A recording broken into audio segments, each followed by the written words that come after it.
So I got a theory as to why the Warriors haven't traded Jonathan Kuminga yet. Not to say they won't trade him or they will, but I just have this instinct. Trading Jonathan Kuminga would mean you fucked up, right? Think about it, right? And not to say Jonathan Kuminga's a bust, he's actually a good player, but you draft James Wiseman, who I felt like was poorly developed.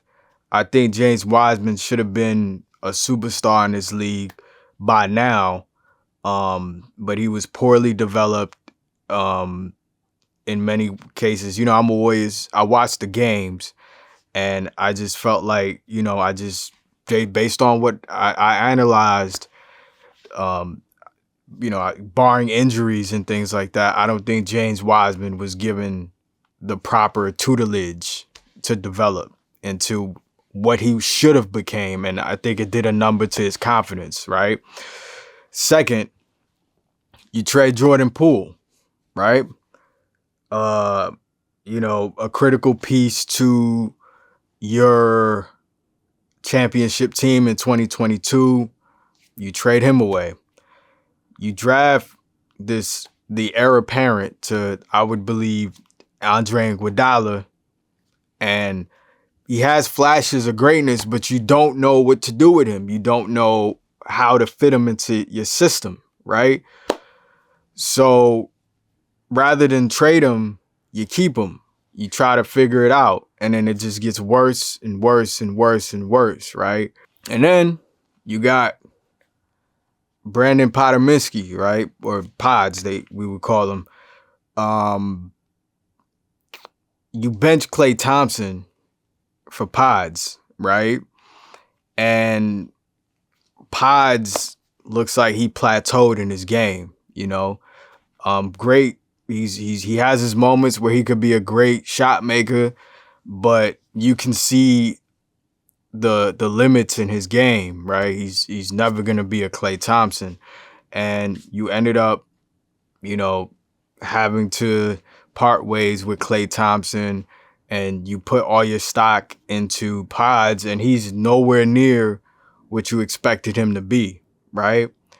So if you trade Kuminga and maybe he becomes a star on another team and he looks like who we know or who we would think Kuminga could turn out to be, it would be like, okay, maybe that's a poor reflection on the front office, right? And that's no disrespect to the Warriors and things like that, but I do think when I analyze the Warriors and what they're doing is they are maybe stuck in a certain style of doing things, and they're honestly running Steph Curry's prime into the ground. You know what I'm saying? So 3 things I'm noticing when I watch these Warriors games is 3 things that they're missing, right? Is rebounding. They don't have a consistent rebounder. I mean, you can't put everything on Draymond Green, right? Secondly, they have absolutely zero rim protection. You know what I'm saying? And 3, they just don't have another shot maker who can create his own shot, like a Jordan Poole, and somebody that could have subsidized, Klay's, limitations. You feel me? Like Klay was just so good of a shot maker that you probably didn't need another ball creator. You know what I mean? Klay could give you 60 like nothing. That made up for a lot of faults.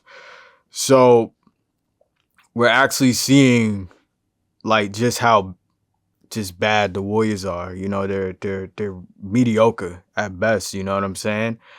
And if you look at the championship run of the Warriors, they always had a big man, that could rebound, that could play, that could protect the rim, like Andrew Bogut, or even Kevin Durant. If you look at those games with Kevin Durant, he was an underrated rim protector and an underrated rebounder. So I don't know what happened. Like the Warriors just kind of got away from that and just stuck to guards and small men, and you know they're just going with the depth lineup. And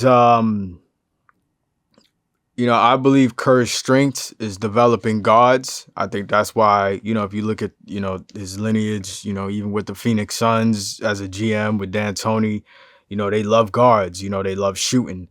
And I think that's what Kerr's strengths are. Like that's what he plays to is the guard play.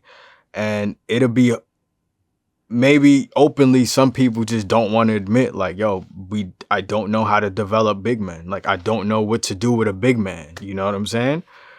Or I don't know what to do with a player like Kuminga. So rather than trade him, let me just figure it out as I go. And, you know, Kerr is definitely one of the greatest coaches of our generation. You know, the Warriors also have you know, just an impeccable run, but it's over, you know? The team is just average, and I just look at a team that just can't, they're just missing core pieces, you know? They're missing rebounding, rim protection, and they don't have another shot maker who can create his own shot.